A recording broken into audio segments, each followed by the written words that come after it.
Welcome to the Lockout Training Orientation. The objectives of this orientation are 1.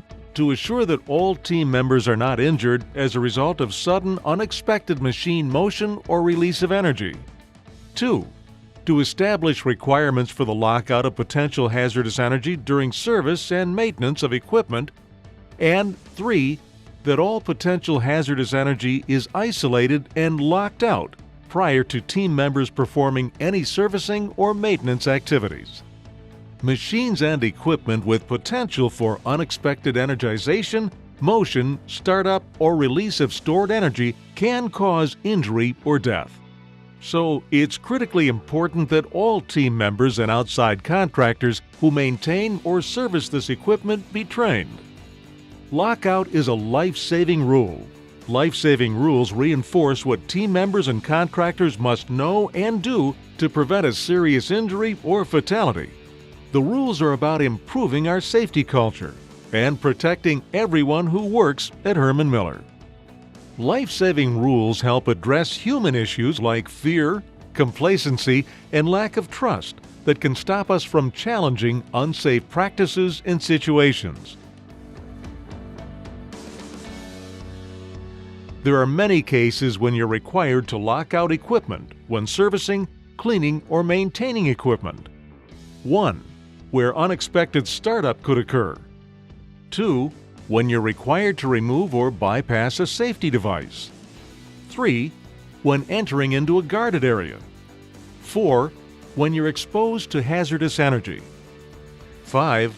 When you're in an associated danger zone during a machine operating cycle. 6. When unjamming equipment, such as a power press. 7. When replacing equipment components, such as weld tips. And 8. When repairing equipment. There are also a variety of conditions that require lockout, such as scanner, gates and doors that are interlocked, and light curtains. There are many different types of energy sources that may require lockout. Do not overlook any potential source of energy. Many sources of potential energy may not be visible, so lockout instructions must be reviewed prior to starting the task. When performing a lockout, do not use a tag without a lock. A tag must be attached to each lock. There can only be one key per lock. Maintenance or red locks will have locks keyed alike. Only the person who placed the lock can remove it.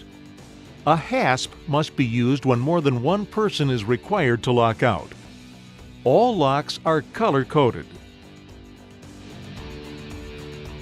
Become familiar with these types of lockout or energy isolation devices: blocks or gravity devices, lockable air valves, cord and plug canisters, valve covers, chains or cables. With all procedures, there are exceptions. Not all exceptions can be covered in this video. However, see your work team leader or supervisor if you have any questions. Instructions are posted for each piece of equipment. Lockout instructions must always be read prior to starting the task. Notify affected personnel prior to and upon completion of lockout. Shut down the equipment. Lock out per the written procedure. Close and lock out all energy sources. Apply lock and tag. Keep the key in your personal possession. Verify that stored energy has been released. Ensure the machine cannot start by testing it.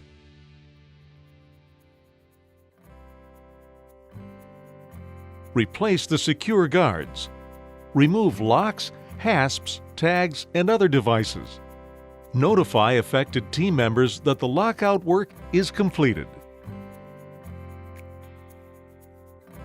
Always intervene when there is an unsafe working condition present. Always.